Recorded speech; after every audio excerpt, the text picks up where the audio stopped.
Hetero के नाम से, उसको आप ओपन कर लीजिए। ओके जी, ये हमारे पास एक डाटा सेट है प्राइस रेजिडुअल रूम्स और स्क्वायर फुट का, ठीक है, प्राइस रूम्स और स्क्वायर फुट का, ठीक है। अब हम लोगों ने जो मैंने यहाँ पे अजम्पशन पढ़ी, वो अजम्पशन ये है कि जो डिस्टर्बेंस वर्ड का, जो डिस्टर्बेंस टर्म का वेरिएंस क्या होना चाहिए, वो कांस्टेंट होना चाहिए, ठीक है। अगर वो कांस्टेंट है, ठीक है ना, तो होमोस्कार्डिस्टिसिटी है। अगर वो कांस्टेंट नहीं है तो आपके पास क्या है, हेट्रोस्कार्डिस्टिसिटी है। अब हम लोगों ने इस इशू को पहले डिटेक्ट करना है कि हमें कैसे पता चलेगा कि ये अजम्पशन एग्जिस्ट करती है या नहीं करती।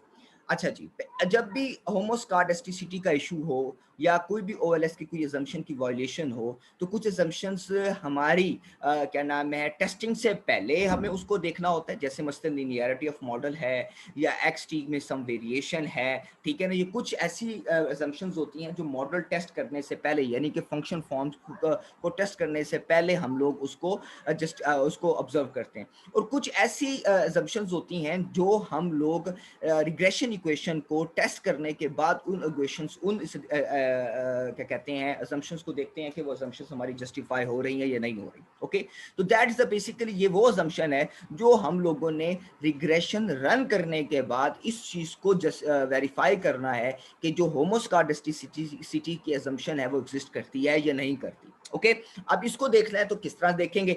ओके, हाँ, इसके लिए पहले ये है कि इक्वेशन हम लोग डेवलप करते हैं, फिर उस इक्वेशंस को हम लोग देखते हैं और उस इक्वेशन की बेस के ऊपर हम लोग फिर इस अजम्पशंस को टेस्ट करते हैं। पहले डिटेक्ट करते हैं कि ये इशू है या नहीं है, यानी कि जो होमोस्कार्डिस्टिसिटी है होनी चाहिए। अगर होमोस्कार्डिस्टिसिटी नहीं है तो उसके लिए हम उसका कहते हैं कि homo mean equal and scedasticity mean variance, यानी इक्वल वेरिएंस। तो इसका जो कंट्रा वर्ड है वो है हेट्रोस्कार्डिस्टिसिटी, यानी कि हेट्रो मीन अनइक्वल वेरिएंस होगा, यानी कि अगर मॉडल में अनइक्वल वेरिएंस है यानी हेट्रोस्कार्डिस्टिसिटी है तो मीन्स कि असम्पशन वायलेट हो रही है। अगर आपके पास ये असम्पशन होमोस्कार्डिस्टिसिटी में है तो इट मीन्स कि आपकी असम्पशन यहाँ पर वो फुलफिल हो रही है। तो हम लोग अब इस असम्पशन को टेस्ट करने के लिए पहले हमें रिग्रेशन इक्वेशन एस्टिमेट करनी होगी।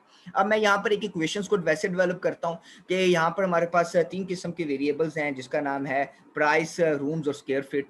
तो हम कहते हैं कि किसी भी घर की जो प्राइस है वो उस घर के कम नंबर ऑफ रूम्स के ऊपर और उस घर के स्क्वायर फुट एरिया के ऊपर बेसिकली डिपेंड करता है।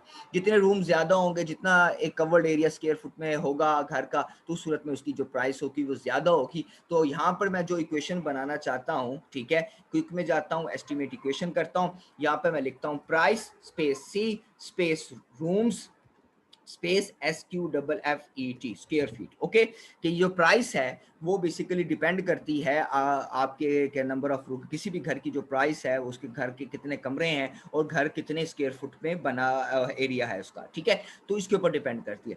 अब मैंने इस इक्वेशन को क्या करना है, एस्टिमेट करना है, तो मैंने ओके कर दिया। जब मैंने ओके कर दिया तो अब मेरे पास ये जो रिजल्ट्स आए हैं, ठीक है ना, ये जो रिजल्ट्स हैं ये बेसिकली इस इक्वेशन जो हम लोगों ने टेस्ट किया उसके ऊपर बेस करता है। अब ये देखना है कि अगर ये अजम्पशन क्या नाम है, क्योंकि हम लोग पढ़ते होते हैं कि अगर ओएलएस की अजम्पशंस फुलफिल हो जाएं तो उस सूरत में हमारे जो एस्टिमेटर्स होते हैं वो होते हैं ब्लू होते हैं, ठीक है ना, यानी कि उनके अंदर उन एस्टिमेटर्स यानी जो हमारे अल्फाज और बीटास हैं, यानी कि जो हमारे ये कोफिशिएंट्स हैं जो हम बेसिकली एस्टिमेट करना चाह रहे होते हैं, जो हमारा फोकस होता है इन कोफिशिएंट्स के ऊपर कि जिसके ऊपर हम फोरकास्टिंग कर सकें। तो ये जो एस्टिमेटर्स हैं हमारे पास, हमने ये देखना होता है, इन कोफिशिएंट्स को देखना होता है कि ये कोफिशिएंट्स अगर आपकी अजम्पशन फुलफिल होंगी तो ये कोफिशिएंट्स कंसिस्टेंट भी होंगे, लीनियर भी होंगे, एफिशिएंट भी होंगे और अनबायस्ड भी होंगे।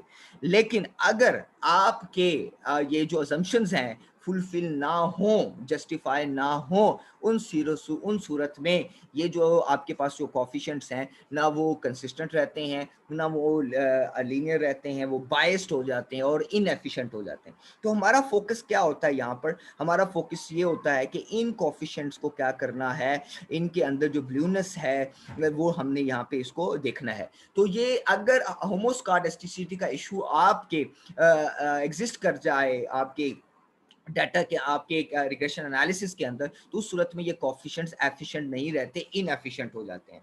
तो इस सूरत में जब ये इनएफिशिएंट हो जाते हैं तो रिजल्ट्स हमारे पास इन कोफिशिएंट्स के बेस के ऊपर जो हम फोरकास्टिंग करते हैं तो वो मीनिंगलेस फोरकास्टिंग कहलाती है। तो दैट्स व्हाई अब हम लोगों ने देखना ये है कि आया के ये जो कोफिशिएंट्स हैं जो हमने जनरेट किए हैं, ये आया के एफिशिएंट हैं या नहीं है, तो इसको पहले देखने के लिए हेटेरोस्कार्डिस्टिसिटी को मेजर करना है, तो वो कैसे करना है। ओके, मैं अब जाता हूँ हेटेरोस्कार्डिस्टिसिटी को मेजर करने के लिए, कैसे आया कि इस इक्वेशन के अंदर हेटेरोस्कार्डिस्टिसिटी एग्जिस्ट करती है या नहीं करती। तो मैं जाता हूँ व्यू में जाता हूँ, तो यहाँ पर जो लफ्ज है लिखा होगा रेजिडुअल डायग्नोस्टिक्स। रेजिडुअल डायग्नोस्टिक से क्या मुराद है? रेजिडुअल डायग्नोस्टिक से मुराद ये है कि हमें डायग्नोस्टिक सेंटर्स का, तो कोविड ने तो हमें बता दिया कि डायग्नोस्टिक सेंटर्स क्या काम करते हैं, वो डायग्नोज करते हैं प्रॉब्लम्स कि आपके अंदर कोई प्रॉब्लम है या नहीं है, कोविड है या नहीं है। वो बेसिकली ये जितने भी डायग्नोस्टिक सेंटर्स हैं वो बेसिकली इन डिजीजेस को बेसिकली डायग्नोज करते हैं। तो एरर टर्म से रिलेटेड जितने भी टेस्ट होंगे जिसमें एरर टर्म के अंदर जितने भी हमारे पास जो प्रॉब्लम्स आ सकते हैं, उन प्रॉब्लम्स को डायग्नोज करना है। तो हमने ये डायग्नोस्टिक टेस्ट, तब हमारे रेजिडुअल डायग्नोस्टिक टेस्ट हमारे पास आएंगे जब हम लोग इस रिग्रेशन इक्वेशन को एस्टिमेट करेंगे। अब रिग्रेशन इक्वेशन हमारे पास एस्टिमेटेड थी, तो मैं व्यू में गया और जहाँ पे जाके मैंने रेजिडुअल डायग्नोस्टिक टेस्ट में मैं मूव कर सकता हूँ। अगर मैंने इक्वेशन एस्टिमेट नहीं की और मैं रेजिडुअल डायग्नोस्टिक टेस्ट अप्लाई करना चाहूँ, तो ये थोड़ा सा नामुमकिन वाली बात हो जाती है, इट्स नॉट पॉसिबल। तो इसलिए ई व्यूज के अंदर क्योंकि मैंने जैसे स्टार्ट में बोला था कि कुछ टेस्ट जो होते हैं वो बेसिकली हम रिग्रेशन इक्वेशन टेस्ट करने से पहले अप्लाई करते हैं, और कुछ टेस्ट होते हैं जो रिग्रेशन इक्वेशन एस्टिमेट करने के बाद आप उन टेस्ट को अप्लाई करते हैं, उन अजम्पशंस को अजम्पशंस को देखते हैं कि वो वहाँ पे एग्जिस्ट करती है या अजम्पशन यहाँ पे वॉयलेट तो नहीं हो रही। तो इसीलिए मैंने गया, अब मैंने जब इक्वेशन एस्टिमेट की हुई थी तो मैं इसके व्यू में गया, व्यू में जाने के बाद रेजिडुअल डायग्नोस्टिक्स में गया, रेजिडुअल डायग्नोस्टिक में जाके मैंने हेटेरोस्कार्डिस्टिसिटी टेस्ट के ऊपर क्लिक किया। अब यहां पर आता हूं तो डिफरेंट किस्म के हेटेरोस्कार्डिस्टिसिटी टेस्ट मेरे पास गिवन है पड़े। ओके, अब एक टेस्ट को मैंने बड़े अच्छी तरीके से आपको समझाना है, क्योंकि जितने भी हम लोग जब ये एस्टिमेशंस कर रहे होते हैं इस तरह की, तो हम लोग रिजल्ट्स को हम लोगों से जानना चाहते हैं कि इन आउटपुट्स को हम लोग समझना चाहते हैं, लेकिन हमें समझने के लिए यूट्यूब की हेल्प लेनी होती है या किसी तरह से हम लोग हेल्प लेते हैं, तो इन टेस्ट को रिजल्ट्स को समझने की कोशिश करते हैं। अब मैं आपको एक टेस्ट को बड़ी अच्छी तरीके से समझाने की कोशिश करूंगा, आप उस टेस्ट को समझ लीजिएगा, तो बाकी जितने भी हेटेरोस्कार्डिस्टिसिटी के फर्दर टेस्ट हैं वो आपको क्लियर हो जाएंगे। ओके, क्योंकि मेरा फोकस ये होता है जब भी मैं या इकोनॉमेटिक्स पढ़ा रहा हूँ या इकोनॉमेटिक्स की सेशंस ले रहा हूँ, तो मेरा कोशिश ये होता है कि आप लोगों को इकोनॉमेटिक्स भी साथ उसकी क्लैरिटी हो जाए कि इकोनॉमेटिक्स के अंदर किस तरह से जो टेस्ट आपके अप्लाई हो रहे होते हैं, तो ठीक है, तो उनके जो आउटपुट्स हैं वो किस तरह से रिजल्ट्स उनसे जनरेट हो रहे होते हैं, वो जो रिजल्ट्स होते हैं फिर उन्हें फर्दर हमने किस तरह से उसको आगे लेके चलना है। अब मसलन यहाँ पर मैं जो टेस्ट अप्लाई करने चाह रहा हूँ वो है ब्रॉश पैगन गॉडफ्रे टेस्ट। अच्छा जी, जो हमारा ब्रॉश पैगन गॉडफ्रे टेस्ट है, ये बेसिकली अगर आप इस टेस्ट को देखें तो ये टेस्ट इसके ऊपर बेस करता है, इस तरह से है कि ये कहता है कि आप एक रिग्रेशन इक्वेशन एस्टिमेट करें, यानी इंडिपेंडेंट वेरिएबल्स को डिपेंडेंट वेरिएबल्स के ऊपर रिग्रेस करें, वहां से आप एक एरर टर्म जनरेट करें, फिर एक ऑक्सिलरी रिग्रेशन बनाएं। वो कहता है वो ऑक्सिलरी रिग्रेशन जो है वो इस तरह से आप बनाएं कि जो आपने एरर टर्म रिग्रेशन इक्वेशन से एस्टिमेट किया हुआ है उसका ले लें स्केयर, और इंडिपेंडेंट वेरिएबल्स को उस एरर टर्म के स्केयर के ऊपर कर दें रिग्रेस। जब आप रिग्रेस करेंगे तो वहां से आप लोगों के पास वैल्यूज कैलकुलेट होंगी, आपने उन वैल्यूज को फर्दर यूज करते हुए आपने हाइपोथेसिस टेस्टिंग करनी है। ठीक है, तो अब वो ऑक्सिलरी रिग्रेशन जो एस्टिमेट करता है वो बेसिकली क्या करता है कि वो अब डिपेंडेंट वेरिएबल बनाता है एरर टर्म के स्केयर को। आप यहाँ पर देखेंगे कि ब्रॉश पैगन गॉडफ्रे टेस्ट को जब मैं फॉलो करता हूँ तो यहाँ पे residual raised to the power 2 आता है, यानी कि मैं एरर टर्म ले रहा हूँ और एरर टर्म की पावर 2 ले रहा हूँ। ओके, अब नीचे रिग्रेसर्स भी उसने मेंशन कर दिया कि हमारे पास रिग्रेसर्स कौन कौन सी हैं, रूम्स एंड स्क्वायर फीट है। हम चेंज करना चाहें तो यहाँ पर चेंज भी कर सकते हैं जब हम हेटेरोस्कार्डिस्टिसिटी के टेस्ट को यहाँ से मेजर करना चाह रहे हैं। मैं अब ओके करता हूँ। अब इन रिजल्ट्स को थोड़ा सा आप देख लीजिएगा, समझ लीजिएगा। इस टेबल में इस रिजल्ट्स को समझने से पहले आप लोगों ने इस टेबल को देखें। ओके, अब इस टेबल को अगर आप देखते हैं तो ये कहते हैं कि ये टेबल के रिजल्ट्स वो हैं जो हम लोगों ने अभी मैंने ऑक्सिलरी रिग्रेशन की बात की थी कि डिपेंडेंट वेरिएबल क्या होगा, एरर टर्म का स्केयर। उस एरर टर्म के स्क्वायर के ऊपर आप लोगों ने इंडिपेंडेंट वेरिएबल को रिग्रेस करना है। जी, रिग्रेस कर लिया, हमारे पास ये कोएफिशिएंट्स मेजर हो गए। अब हमारा जो टेबल है, ये वाला टेबल जो है वो बेसिकली इस टेबल के ऊपर बेस करता है, यानी इस टेबल्स की जितनी भी वैल्यूज हैं वो इस टेबल्स के ऊपर बेस करती है। ओके, अब देखिएगा मैं आपके सामने कुछ वैल्यूज को रखता हूं, इसको आप समझने की कोशिश करिएगा। मसलन एक वैल्यू है वो बेसिकली क्या है, एफ स्टैट की वैल्यू है। अब ये एफ स्टैट की वैल्यू अगर आप देखेंगे तो ये एफ स्टैट की ये वाली वैल्यू जो है और इसके साथ इसकी प्रोबेबिलिटी की वैल्यू है, इसके साथ जो प्रोबेबिलिटी की वैल्यू है ये कहाँ से आ रही है, आप देखेंगे ये यहाँ से आ रही है कि एफ स्टैट 5.805633 और प्रोबेबिलिटी ऑफ स्टैट की वैल्यू यहाँ से आ रही है। ओके, साथ ही साथ इसकी दूसरी अगर आप वैल्यूज को देखेंगे, अपना इसको भी आप देखें तो ये आपका एल एम स्टैट की वैल्यू है। एल एम स्टैट की वैल्यू कैसे एस्टिमेट होती है, एल एम स्टैट की वैल्यू ऐसे एस्टिमेट होती है कि आप नंबर ऑफ ऑब्जर्वेशन को आर स्क्वायर के साथ मल्टीप्लाई करते हैं। नंबर ऑफ ऑब्जर्वेशन यानी कि जो मैंने ये रिग्रेशन इक्वेशन एस्टिमेट की है तो इसके अंदर मैंने कितने ऑब्जर्वेशंस लिए हैं, तो हमने 88 ऑब्जर्वेशंस लिए थे। हमने इन 88 ऑब्जर्वेशंस को किससे मल्टीप्लाई करना है, आर स्क्वायर, जो आर स्क्वायर की वैल्यू 0.120185 है, इसके साथ क्या करना है, मल्टीप्लाई करना है। इसकी वैल्यू को हम बोलते हैं एल एम स्टैट। ओके, अब इस एल एम स्टैट की वैल्यू को भी आप देख लें।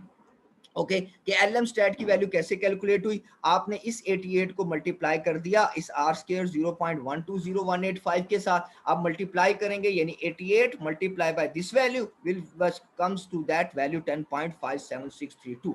यानी कि और इस वन किसने यहाँ पे दिया भी, बताया भी हुआ है कि ये एल एम स्टैट की वैल्यू कैसे मालूम हुई है, ओबीएस, ओबीएस मीन ऑब्जर्वेशन, ये जो स्टैरिक का साइन लगा इट मींस मल्टीप्लिकेशन, और आर स्क्वायर की वैल्यू को मल्टीप्लाई करके आपने ये वैल्यू कैलकुलेट किया। इवन कि अगर आप कैलकुलेटर यूज करें तो आप इजीली कैलकुलेटर में 88 को 10.120185 से मल्टीप्लाई करेंगे तो ये वाली वैल्यू कैलकुलेट हो जाएगी। और फिर काई स्क्वायर की बेस के ऊपर इन लोगों ने क्या किया, इस हमें वैल्यू दे दी, प्रोबेबिलिटी की वैल्यू दे दी कि हम लोगों ने हाइपोथेसिस नल को एक्सेप्ट करना है या रिजेक्ट करना है।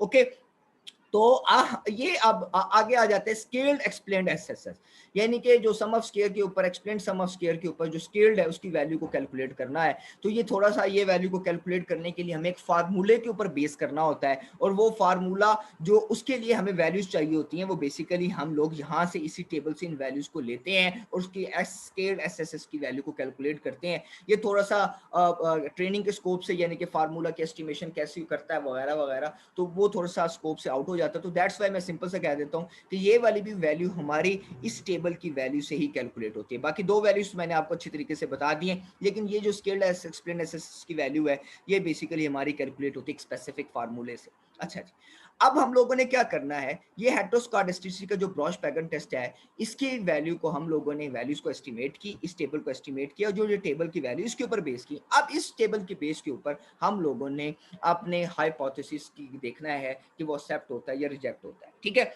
जब हम लोग बात करते हैं यहाँ पर हेटेरोस्कार्डिस्टिसिटी की बात करते हैं, ठीक है, तो हेटेरोस्कार्डिस्टिसिटी में जो हमारा नल हाइपोथेसिस होता है, अगर मैं ऊपर लिख दूं तो नल हाइपोथेसिस होता है, वो क्या कहता है, नल हाइपोथेसिस, जी मैं बात करते हैं होमोस्कार्डिस्टिसिटी की, तो नल हाइपोथेसिस ये है कि आपकी जो variance is constant. Okay, variance is constant, यानी variance of error term is constant, error term is constant.